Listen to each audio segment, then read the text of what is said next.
ద్వారక నుండి వచ్చిన అర్జునుడు ధర్మజును చూసి దుఃఖిస్తూ ఆయన కాళ్ల మీద పడిపోయాడు.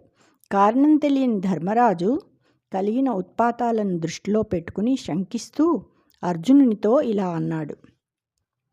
మున్నుగ్రాటవిలో వరాహమునకై ముక్కంటితో పోరుచో సన్నాహంబున కాలకేయులననించక్కాడుచో ప్రాభవస్కన్నుండైచను కౌరవేంద్రుపనికై గంధర్వులందోలుచో కన్నీరెన్నడు దేవు తండ్రి చెప్పుమా కళ్యాణమీ చక్రికిన్.